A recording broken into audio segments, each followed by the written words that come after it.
Good evening, and welcome back to Archaeosoup Towers on this Halloween night. Tonight, I would like to share with you an archaeological survey of sorts, coupled with a historical account of a local ruined church, a vestige of Christianity not too far from where I sit this very night.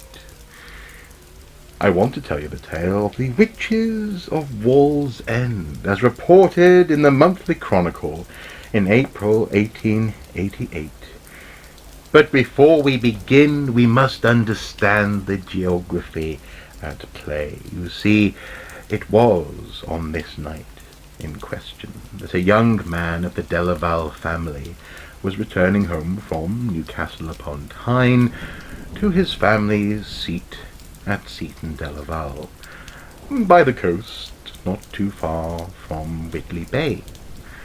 It was as he passed through Wallsend that he passed by a church and saw an interesting sight.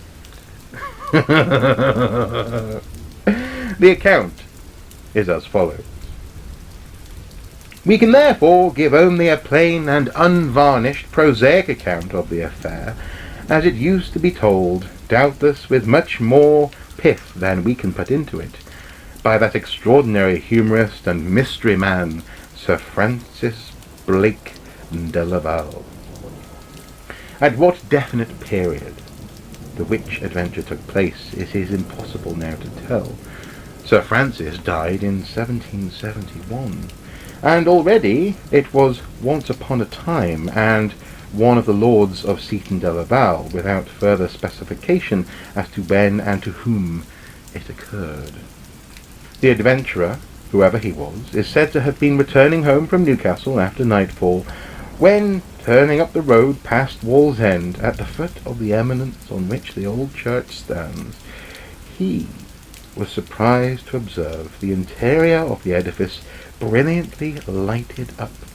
Being, of course, curious to know the cause of this untimely illumination, he rode to the gate of the burying ground, left his horse in charge of a servant, and walked forward to a window where, like Suitor Johnny's drunken Croy, wow, he saw an uncouth sight. Upon the communion table at each corner of which was placed an inverted human skull containing some inflammable substance that burned brightly, he saw extended the body of a female, unconfined and partly unrolled from the winding sheet, while around it, apparently occupied in the preparation of charms, sat a number of withered hags, one of whom was at that instant employed in cutting with a knife the left breast from the corpse. The beldam who operated as dissector, and who, with stubby beard, ugly buck teeth, fiery red eyes, and withered, wrinkled skin, seemed the likest imaginable counterpart to one of Macbeth's witches, handed the severed breast to one of the other hags, who went off with it in the direction of the belfry. When she was lost to sight, Delaval, who believed he saw before his eyes only a set of detestably wicked old women, fit to be burned at the stake for their dealings with the foul fiend, as well as for their desecration of the consecrated building, determined that he would make an effort to stop their proceedings.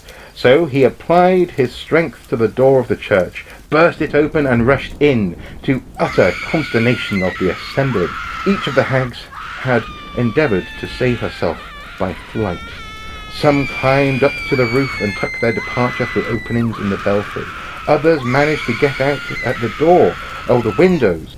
But Delaval succeeded in laying fast hold of the beldam, the one in whose hand the knife had gleamed, and managed to tie her hands behind her back with his pocket handkerchief, in spite of her struggles and curses.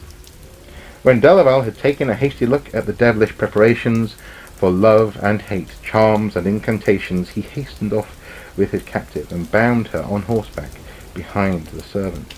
He kept her securely until she could be brought to trial, whether at the assizes The sessions, or the baron's own court, tradition saith not, but certain it is that she was well convicted of being a witch, as well as a sacrilegious person,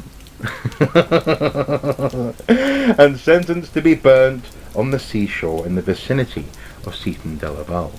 And now followed the most marvellous part of the story.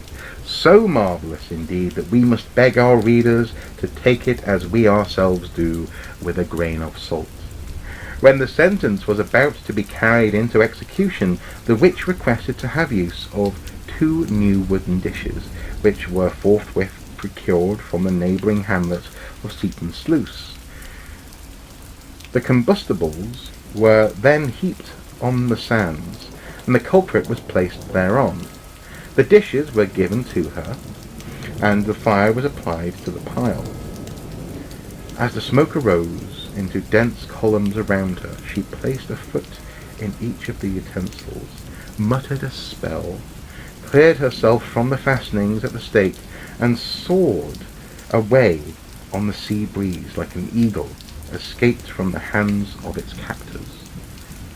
But when she had been risen a considerable height, one of the dishes which supported her lost its efficacy, from having been, by a young person who procured them, dipped unthinkingly in pure fresh water, and so, after making several gyrations, the deluded follower of Satan fell to the ground without affording her another chance to escape.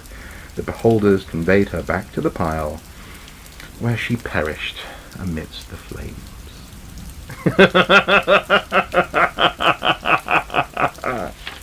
What a delightful story of a local archaeological monument, truly outlandish and evocative on Halloween night.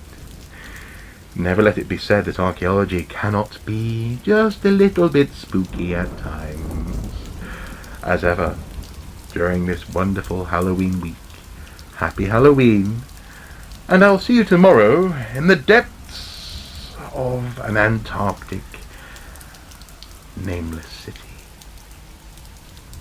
Bye-bye.